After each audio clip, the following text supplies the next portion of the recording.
Bonsoir à tous et bienvenue. La réaction du RHDP ce jeudi après la déclaration conjointe du PDCI et du PPACI hier mercredi. Les deux poids lourds de l'opposition ont estimé que le dialogue politique n'est pas une priorité pour le président Alassane Ouattara. Pour le RHDP, c'est une analyse erronée. Pourquoi l'ONESI peine-t-elle à produire les nouvelles cartes nationales d'identité? Certains l'attendent depuis bientôt 2 ans et dans 3 mois, les anciennes cartes ne seront plus valables. Et puis un relogement immédiat, c'est la doléance des ferrailleurs d'Éguerpie de la Casse des Nadors dans la commune d'Abobo. Invités par la mairie à s'installer sur un autre site, ces derniers jugent la zone inadaptée à leurs besoins. En estimant que le dialogue politique n'est pas une priorité pour le président Alassane Ouattara, le PDCI et le PPACI ont provoqué l'indignation du RHDP par la voix de son porte-parole. Le parti au pouvoir a dénoncé ce jeudi un procès d'intention à la fois désobligeant et outrageant. Nadja Eja. La réaction du RHDP suite à la déclaration conjointe du PDCI-RDA et du PPACI hier 5 janvier ne s'est pas fait attendre. Face à la presse, Kobedan Kwasi Adjoumani, le porte-parole du Rassemblement des eaux-fouettistes, a dénoncé ce qu'il qualifie d'analyse erronée de la part du PDCI-RDA et du PPACI. Pour le RHDP, la démarche de décrispation politique entreprise par le président de la République est une réalité et porte déjà des fruits.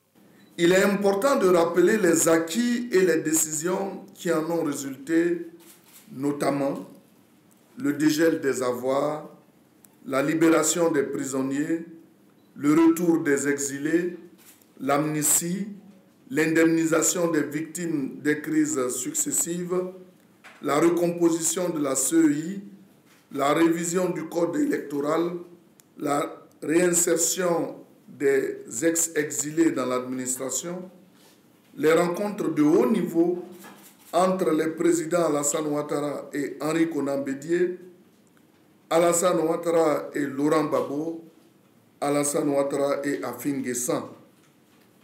L'organisation d'élections législatives avec la participation historique de tous les partis au scrutin législatif du 6 mars 2021 et ce, pour la première fois depuis 20 ans.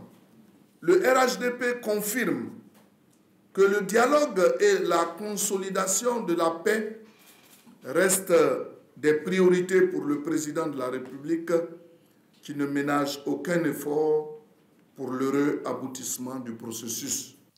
Démarré avec l'ex-premier ministre Amadou Gon Coulibaly, le dialogue politique s'est poursuivi avec l'ex-premier ministre Ahmed Bakayoko et est aujourd'hui à sa 5e phase sous la houlette du premier ministre en exercice Patrick Hachi. Selon le RHDP, la nouvelle étape sera de consolider les acquis des précédentes rencontres. Toutefois, insiste le porte-parole du parti, la recherche de la vérité et la justice est un préalable à la réconciliation véritable. Entre l'enrôlement et la distribution, plusieurs années se sont écoulées, c'est ce qu'affirment certains Ivoiriens demandeurs de la nouvelle carte nationale d'identité. Pourquoi une si longue attente? Comment l'ONESI s'organise-t-elle pour délivrer dans les délais ce précieux sésame? Le reportage de Mardoché Kwasi, Fulgence Kissiedou et Kimo Eric. Centre ONESI, quartier Arras dans la commune de Trècheville. Il est 13 h.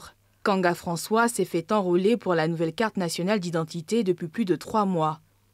N'ayant reçu aucun message lui notifiant que sa carte est établie comme cela lui a été promis le jour de sa demande, il décide d'aller à l'information. Après les recherches des agents de l'ONESI, François peut enfin retirer le précieux sésame. On m'a dit qu'on m'envoie un message, bon comme il n'y a pas de message, moi je suis venu me vérifier. Et je suis arrivé, effectivement, il y a eu la carte et je suis content. Si François a eu gain de cause, ce n'est pas le cas de Marie-Thérèse, qui a dû se faire enrôler une seconde fois en avril dernier après une première demande infructueuse introduite en 2018. La nouvelle demande, je l'ai faite le 13 4e mois au plateau 2021. Et ils ont dit non que la carte serait disponible le 28 5e mois au plateau. Donc c'est comme ça que je suis partie au plateau. Et ils m'ont dit de venir à Trècheville. Je viens, on me dit encore, me redonner encore au plateau. Et là maintenant, si je vais à la mairie du plateau, ce que je me dis là, on va venir s'expliquer maintenant. Et moi je suis fatiguée. La situation de Marie-Thérèse est connue de bien d'Ivoiriens, dont certains attendent depuis plusieurs années le retrait de leur carte nationale d'identité. Nous qui avons fait la demande avant 2020, quand on est parti, on nous a dit qu'on devait refaire encore une nouvelle demande et on nous a donné un prochain rendez-vous 3 mois après pour récupérer la pièce en question. Et jusqu'au jour d'aujourd'hui, on appelle mais on n'a toujours pas de retour, on n'a toujours pas nos pièces. Ils m'ont juste dit que je devais attendre de recevoir un message, que c'est le message qui me dirait que la CNI elle est disponible. Je n'ai pas reçu le fameux message, rien. Et ça fait maintenant 2 à 3 ans, vu qu'on est en 2022, ça fait longtemps. Cette situation n'est pas sans désagrément. Au niveau de ma banque, il y a des virements que je ne pouvais pas récupérer. Du coup, j'étais obligé de partir à la caisse. Et c'était un gros problème. Je me tapais énormément de rangs. Au-delà de cela, je devais faire mon passeport. J'ai eu un problème également pour ça. Je vais faire une attestation chaque année, alors que je pourrais avoir un document légal qui me permettrait de circuler sur 10 ans. En plus, avec l'attestation, tu es obligé de joindre obligatoirement ton récépissé dessus. Sinon, ça passe pas.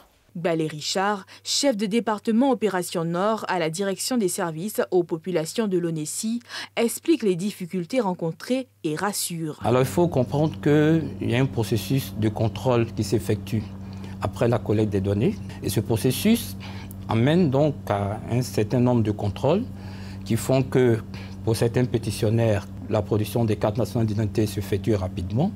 Pour d'autres, le processus de contrôle ou de validation est plus long et donc conduit à des délais de production un peu plus longs.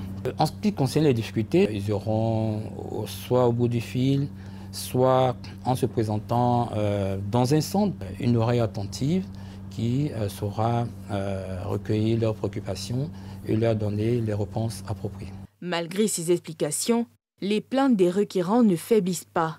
À ce jour, ce sont plus de 2 600 000 cartes d'identité de nouvelle version qui ont été produites, dont plus de 2 38 000 déjà distribuées. Les ferrailleurs d'Eguerpie de la Case d'Anador dans la commune d'Abobo étaient nombreux ce matin sur le site proposé par la mairie pour leur réinstallation. Après observation, les artisans le qualifient d'inadapté à leurs besoins. Ils plaident donc pour un relogement immédiat. Sali Fialekwe, Mathurin Badé. L'opération de libération des artères de la commune d'Abobo est en cours. Et la casse au quartier Anador n'a pas été épargnée par cette opération d'assainissement. Les ferrailleurs et autres artisans précédemment installés sur le site ont été invités par les autorités municipales à se reloger à Oundotré. Ce jeudi, ils étaient nombreux à faire le constat et l'état des lieux de cet endroit qui sera leur nouvelle zone de travail. Mais ils dénoncent un site trop exigu et difficile d'accès. Pour l'instant, les magasins sont fermés et ici, il n'y a pas de magasin disponible selon ce qu'on nous dit ici. Donc voilà notre problème. Que Madame le maire nous aide vraiment à trouver une solution à ce problème. Présentement, le nombre de ferrailleurs qui sont installés ici, en temps normal, on a construit 1500 magasins qui sont déjà construits. Bon, les 1500 magasins, de quoi il y a 365 magasins qui sont équipés. Maintenant, le reste là, il y a beaucoup de personnes qui sont à Nador, à Djamé, ils ont pris les magasins ici. Ils ont fait le coin comme le coin de stockage. Du côté de la municipalité, on rassure que des dispositions sont en train d'être prises pour soulager tous les artisans. Au nom de Madame la ministre d'État, Kandia Camara, je crois, si j'ai la bonne mémoire, le 27 décembre, nous nous sommes retrouvés avec elle à la salle de municipalité. Voilà, donc elle s'est adressée aux ferrailleurs qui ont même applaudi. Que ceux dans lesquels qui ont pris des magasins qui sont fermés, qui viennent occuper ces magasins-là. C'est progressivement qu'elle va travailler. S'ils viennent occuper ces magasins, on saura combien de personnes qui restent comme ferrailleurs pour pouvoir les réinstaller. On a un site de 2 hectares, on a même un autre site de 9 hectares, qui fait 11 hectares qui est prêt à les accueillir. Mais il faut que les occupants des magasins viennent occuper leurs magasins. Elle est prête à les aider. La libération des artères de la commune d'Abobo est une initiative de l'ex-maire de la commune, Feu Ahmed Bakayoko, dans le cadre du projet Abobo Ezo. Le maire Kandia Camara entend poursuivre cette opération démarrée en juillet 2020. Objectif, d'offrir un cadre de vie sain et agréable aux populations. L'actualité, c'est aussi cet échafaudage qui s'est écroulé hier mercredi dans la commune de Yopougon, provoquant la mort d'un ouvrier. 2 autres sont également gravement blessés. Ils ont été pris en charge par les secours et dirigés vers le CHU de Treichville. Sur place, des témoins racontent au micro de Jean-Michel Quadio et Mathurin Badé. Yopougon-Jesco. Un mort et 8 blessés dans 2 cas graves, suite à l'écroulement d'un échafaudage sur le chantier d'un échangeur en construction. Le groupement des sapeurs-pompiers militaires alertés a pu conduire les blessés dans un centre de santé où ils sont pris en charge. C'était aux environs de 13 h et ils étaient en train de travailler, ils étaient sur le chantier et du coup il y a eu l'effondrement du fer. Du coup, on voit le fer qui partait et les travailleurs étaient en train de se chercher, ils sautaient de part et d'autre. Mais il faut dire qu'il y avait des déséquilibres, c'est ce qui a provoqué l'effondrement. Ils étaient au moins 7 personnes. C'était 7 personnes, donc il y avait une dame qui était là-bas, elle est claire même, de teint clair. Elle s'est mise à crier, donc les autres ont pu sauter, l'autre n'a pas pu sortir. Donc quand ils sont venus au secours, ils ont pu faire sortir 2 jeunes. La Géroute, agence de gestion des routes, a ordonné l'arrêt immédiat des travaux et a commandé des investigations approfondies pour en élucider les circonstances. Cet accident intervient 2 mois après un autre similaire sur le chantier du 4e pont à Yopougon, où 2 ouvriers avaient été engloutis par la terre. Le marathon des femmes de Côte d'Ivoire, grand rassemblement des femmes autour d'une activité sportive, se tiendra à nouveau le 28 mai prochain. Une 3e édition qui permettra, comme les précédentes, d'améliorer la santé de la femme. Plus de 10 000 sont attendus cette année. Nadja Ejar, Fulgence Kisiedou. Inculquer la pratique du sport aux femmes d'Abidjan, mais aussi à celles des villes de l'intérieur du pays pour une bonne santé physique, c'est l'objectif de MAFEMSI, Marathon des femmes de Côte d'Ivoire. On a constaté que les femmes de l'intérieur ne font pas beaucoup de sport. Elles se lèvent le matin, après s'être occupées de leur famille, elles vont à leur activité, et après elles n'ont pas le temps à elles. Donc c'est une façon pour nous de les regrouper en association, en groupement, pendant 1 heure de temps seulement pratiquer le sport, et ce sur la musique de chez elles. On n'a pas besoin d'être en jogging, en basket, mais on peut même être dans sa robe, dans son morceau de pagne, marcher ensemble, faire du fitness. Au-delà du caractère social et du bien-être, le MAFEMSI se veut une plateforme d'autonomisation financière de la femme. Des formations, des conseils santé et dépistage gratuits, de même que du réseautage, seront au menu de ce rassemblement sportif. Pour cette 3e édition, plus de 10 000 femmes sont attendues à l'étape d'Abidjan. Après la capitale, le marathon sillonnera entre autres les villes de Daloa, d'Ambokro et la région de la Bagoué. La France, le Burkina Faso, le Mali et la Turquie sont les pays invités à ce marathon qui se tiendra en mai. Du sport à présent avec la CAN qui débute dans 3 jours seulement. Après un intense suspense sur sa tenue ces dernières semaines, elle va bel et bien s'ouvrir dimanche au Cameroun. Une compétition sur fond de pandémie de coronavirus avec de nombreuses sélections touchées au sein de leur effectif. Pierre Dipomela.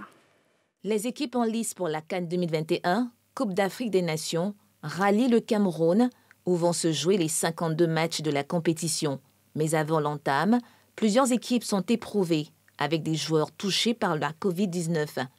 Les Sénégalais ont dû décaler leur départ et 3 joueurs testés positifs au Covid n'ont pas pu effectuer le déplacement.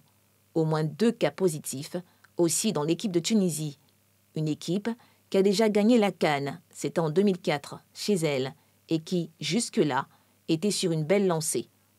La pandémie qui avait déjà causé le report de la CAN l'an dernier a bien failli aussi empêcher qu'elle se tienne cette année.